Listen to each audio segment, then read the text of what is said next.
네, 안녕하세요. 오늘은 운영 규정에 대해서 조금 더 자세하게 세부 항목을 좀 보고자 합니다. 먼저 우리 운영 규정은 대체적으로 받으시죠? 네, 받으시거나 구하시거나, 그쵸? 그랬을 때 우리가 수정을 해야 되는 게 많이 있어요. 특히 우리 센터명, 그죠? 뭐 인원수, 여러 가지. 자, 그래서 수정해 주시고요. 목차는 보통은 우리 아시겠지만 들어가야 되는 내용들이 다 들어가져 있어야 되죠. 네, 그래서 그 내용 그대로 목차를 두시고 볼게요. 저는 이 자료는 참고로 케어포라는 프로그램 쓰고 있기 때문에 케어포에서 준비해준 자료로 쓰고 있습니다. 재정 자체는 센터가 시작한 날이 되겠고요. 주요간보센터 이름을 바꾸시기 바랍니다. 대체적으로 비슷할 거예요. 이용 정원과 모집 방법 보시겠습니다. 자, 중요한 부분 정원이 몇 명인지, 만약 증원을 했다면 증원한 날짜와 인원수를 수정하셔서 쓰시면 됩니다. 이용자 모집 방법 중요합니다.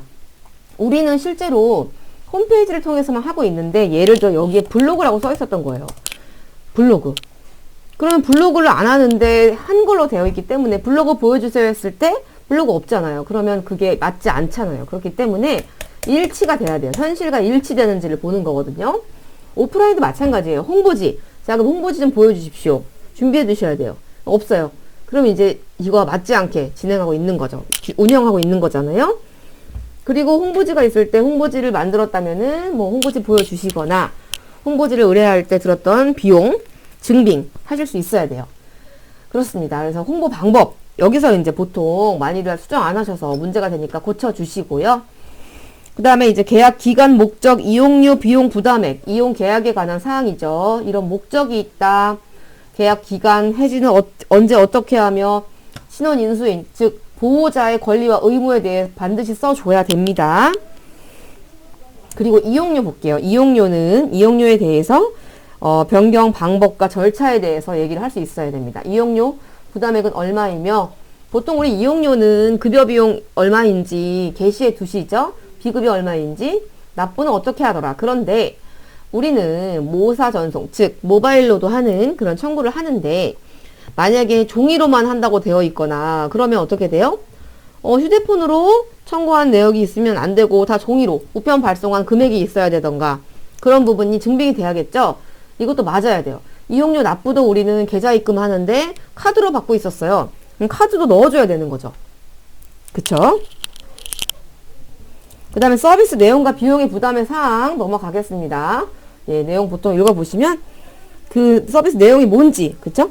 그 다음에 배상 책임과 면책 범위 넣어주셔야 됩니다. 그 다음에 운영 규정에 개정 방법이 있는데요. 2번 코드의 경우 운영위원회를 여셔야 되지만 3번 코드의 경우는 이렇게 쓰지 않아도 됩니다. 직원회의, 시설장이 직원회의를 거쳐 개정하거나 아니면 직원회의 한 자료나 근거가 없으면 시설장이나 대표자가 결정한 내용대로 운영 규정을 개정한다 라고 쓰시면 되는 거예요. 법이 정해진 게 아니고 우리가 실제로 운영하는 그 방식대로 쓰는 거기 때문에 그 내용대로 잘 적어주세요. 그래서 운영위원회를 하시는 기간이 있고 안 하시는 기간이 있는데 그 구분을 하셔서 3번 코드는 안 합니다. 2번 코드 하셔야 돼요.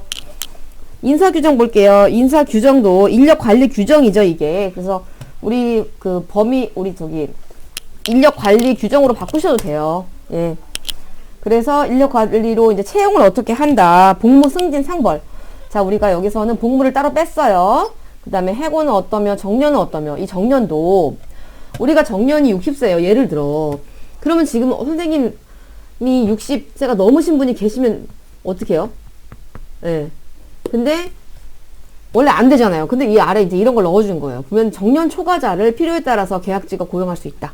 그러면 61세, 62세 쉬어도 우리가 계약직으로 고용을 할 수 있기 때문에 문제가 안 되는 거죠. 그래서 운영 규정을 쓰실 때 범위를 넓게 잡으시고 쓰셔야 돼요. 무조건 뭐 A는 B다 이렇기보다는 A가 B가 될 수 있고 상황에 따라서 뭐 C가 될 수도 있다. 뭐 굳이 예를 들자면 이거거든요. 예. 그래서 범위를 좀 넓게 잡고 문장 구성을 하셔야 된다. 그거를 말씀드리고 싶어요. 그렇다면 복무 볼게요. 복무도 있죠. 직원의 의무, 규율, 근무 상황 관리, 근무 시간, 휴게 시간 이런 거.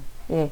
우리가 토요일 날 근무를 하시면은 평일에 하루 휴가를 드리거나 아니면 급여로 이제 지급을 하시잖아요. 그 부분에 대해서 잘 적어 주셔서 이 내용이 직원들이 알고 있는 내용과 일치해야 되고 근로계약서에 있는 내용과도 일치가 돼야겠죠.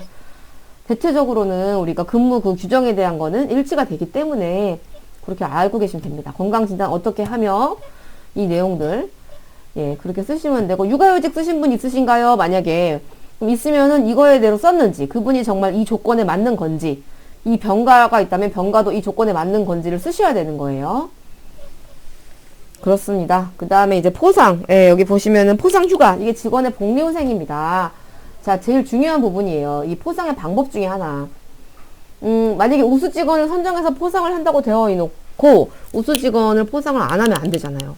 그쵸? 그렇기 때문에 이게 우리 기관에 맞지 않는다 그러면은 이제 삭제를 하셔야 되는 거예요. 그럼 우리 기관은 어떻게 해요? 모든 직원에게 분기별 1회로 포상을 하며 그 보상으로는 상품권을 준다.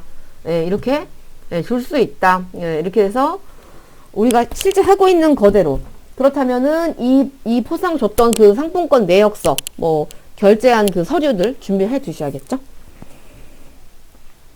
그 다음에 퇴직금, 상여금. 퇴직금을 어떻게 주고 있으면 여기 징계가 나왔으니까 징계를 좀 먼저 잠깐 말씀을 드리면 이게 이제 상벌이죠. 상벌. 경미한 사항일 때는 경위서 받도록 한다. 예. 경미한 사항이 뭔지를 뭐 구체적으로 쓰진 않았는데 만약에 예시가 필요하다면 써두시고요.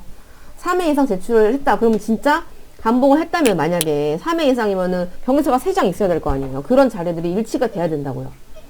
그래서 한 장 한 장 잘 보시고 확인하시고 연봉도 보수 규정도 이것도 중요해요. 수습기간 중에서 아 우린 최저임금의 100%를 다 줬는데 여기에는 예를 들어 막 우린 실제로 90%밖에 안 줬는데 여긴 100% 돼 있어요. 그럼 안 맞죠? 그러면은 운영규정대로 안 하셨네요. 그죠? 그러니까 너희가 100%를 주든 90%를 주든 그게 중요한 게 아니고 맞게 운영했느냐 운영규정에 따라서 운영했느냐를 보는 거랍니다.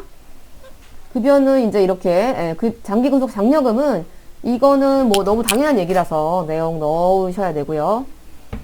그 다음에 이제 연봉 왜 급여라고 있는데 직무수당 주는 경우가 있어요. 만약에 원장 시설장에게 주는 경우가 있는데 이것도 실제로 이렇게 주지 않으면은 내용을 넣으면 안 돼요. 그리고 만약에 이렇게 근거 자료로 직무수당을 주기로 하겠다고 말은 하였으나 실제로 지급을 할지는 필요시 설정. 예, 그러니까 지급의 의무는 없으나 사정상 경우에 따라 주기도 한다. 이렇게 내용을 쓰시던지 해서 뭔가 좀 단어 구상을 잘 해보세요. 예. 이게 완전 확정식으로 말씀하지 마시고 확정식으로 쓰지 마세요. 그다음 보수 규정 하셨고 복리후생, 예, 복리후생 볼게요. 복리후생은 말 그대로 이제 휴가에 관한 거 대부분 이런 거예요. 그다음에 뭘 받느냐 이런 건데 경조휴가도 이게 새로 신설이 됐어요. 자녀의 결혼이 하루 줄 수 있고 저희도 드렸는데 자녀가 결혼할 때 그러면은 증빙 서류가 뭐가 필요할 것 같아요?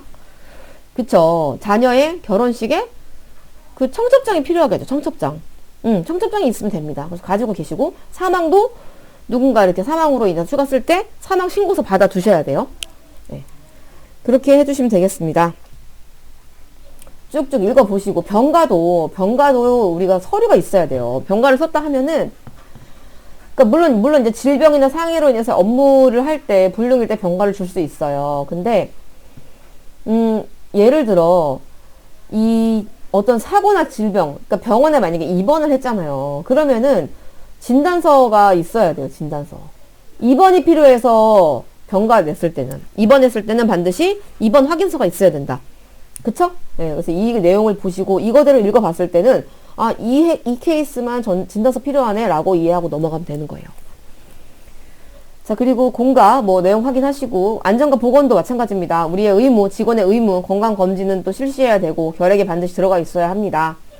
네, 이 내용들 그 다음에 넘어갈게요. 고충처리입니다. 고충처리는 우리가 케어풀을 쓰시는 기관은 아실 거예요. 고충처리 관리가 이렇게 있어요. 그래서 어떤 게 선생님들의 고충이 있는지 그 다음에 어르신 또는 보호자님의 고충이 어떤 게 있었는지 그게 확인이 되면 이걸 쓰시면 되는데 그 관련해서 이제 전체적인 거를 다 이제 포함해서 이제 얘기하는 거예요. 그래서 뭐가 있어야 되냐면은 이런 어떤 직원 면담에 대한 자료가 필요하고요. 그리고 함이 있어야 돼. 함. 고충 처리 함. 건의함. 이거는 쉽게 뭐 이렇게 열수가 없는, 그러니까 이제 열쇠로 잠궈져 있거나 고충 처리함이 있거든요. 우편통 같이 생긴 거, 그거를 빛이 그냥 이렇게 걸어 두시면 돼요. 벽에다 잘 걸어 두시고, 실제로 거기에 막 써가지고 종이를 넣는 분은 큰 기관에 있겠으나 저희 기관은 아직까지는 없었습니다. 그래서 내용을 확인하셔서 케어포에 잘 적어 두시면 되겠고, 예, 의료 서비스는 이러이러한 일로 우리가 이런 순서대로 의료를 한다.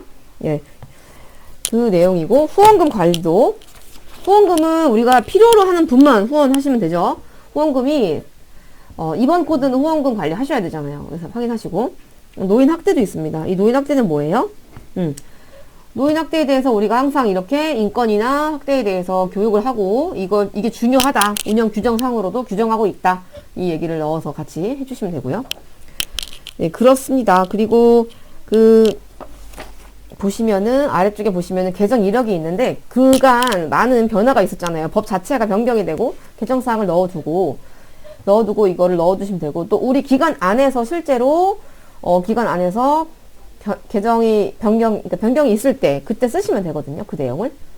저희 기관 최근에 과태료 발생 시에 최초는 우리가 지급하지만 그 이후로, 각각 부담하기로 한다. 이런 내용 써주시면 됩니다. 그리고 이제 별첨으로 항목, 넣어주시고요. 그 다음에 이게 연봉, 왜 지급하는 것도 이렇게 쓰는데, 이것도 이제 상황에 맞게 쓰시면 돼요. 만약에 이제 정말 이 금액을 줬다면은 이게 맞겠지만, 안 줬다면은 잘못한 거잖아요. 그쵸? 그러니까 이거를 필요에 따라 지급한다. 뭐 상황에 따라 지급한다. 네, 그렇게 할 수 있습니다. 그래서 내용을 잘 넣어서 우리 기관에 맞게 이것도 수정하셔야 돼요. 네. 네, 그래서 오늘 운영기 규정에 대해서 말씀을 드렸어요. 문의사항 있으면 댓글 달아주시고, 한번 쭉 그 목차랑 확인하셔서 우리 기관에 맞게 하고 있는 건지 그 부분을 잘 맞추셔서 넣으시기를 바랍니다. 네, 감사합니다.